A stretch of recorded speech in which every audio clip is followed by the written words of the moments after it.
Hello everyone, welcome back to my channel Shipra classes. बेटा आज मैं क्वेश्चन लेकर आई हूँ आपके लिए। आपको प्रूफ करना है कि √5 एक इरेशनल नंबर है। उससे पहले हम क्या करेंगे, हम ये एज्यूम करेंगे कि √5 एक रैशनल नंबर है। उस कॉन्ट्रेरी से हम अपने कॉन्ट्राडिक्शन को गलत साबित करके हम कहेंगे कि √5 इरेशनल है।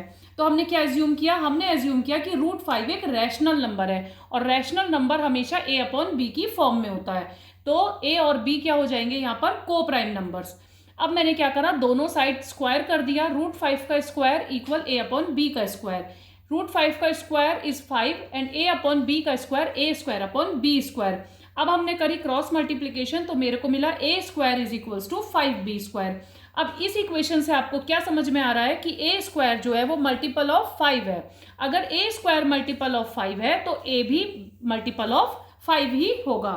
ठीक है, अब यहां पर हम क्या करेंगे, a is equals to 5c, एक इंटीजर ले लेंगे c, दोनों साइड स्क्वायर करेंगे। अब फिर से इस इक्वेशन में तो a² is equals to 5c का स्क्वायर हो जाएगा, a² is equals to 25c²।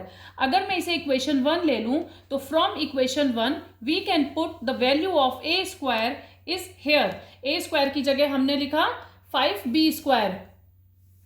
ठीक है, अब 5b² इज इक्वल्स टू क्या हो गया, 25c²। 5 से इसे कैंसिल आउट करा तो b² की वैल्यू आ गई 5c²। अब आपने यहाँ पे नोटिस किया होगा कि a² भी 5b² है और b² भी 5c² है। तो इट मीन्स क्या हुआ कि a² और b² दोनों ही किसके मल्टीपल हो गए। यहाँ पे आप सेम वही लाइन लिख सकते हो कि b² is multiple of 5, therefore b is also multiple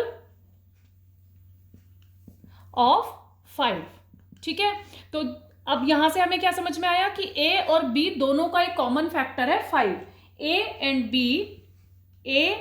b having common factor which is 5। अगर इन दोनों का कॉमन फैक्टर 5 है तो आप यहां पे लिखोगे last line, so this contradiction, जो हमने कॉन्ट्राडिक्शन ऊपर अराइज करी थी, this contradiction arisen because of our wrong assumption. ठीक है, इस तरीके से आप एट लास्ट लिख सकते हो। Therefore, √5 is rational। I hope आपको बेटा ये क्वेश्चन समझ में आया होगा। तो जो बच्चे भी 9th स्टैंडर्ड में हैं और जो अभी न्यू बुक से पढ़ना स्टार्ट कर रहे हैं, न्यू बुक का ये क्वेश्चन है, तो 9th क्लास के स्टूडेंट्स के लिए बहुत इंपॉर्टेंट क्वेश्चन है। इसी पे बेस्ड आप अभी होमवर्क में क्या करोगे, √5 के साथ साथ √2 और √7 का भी मुझे आंसर निकाल के कमेंट सेक्शन में बताओगे जिसने किया। अगर आपको आज का ये क्वेश्चन अच्छा लगा, समझ में आया, तो वीडियो को लाइक, शेयर एंड कमेंट कीजिएगा। और इसी तरीके से आपको 9th क्लास के छोटे छोटे क्वेश्चंस मैं आपको प्रोवाइड करती रहूंगी। Thank you so much, bye bye.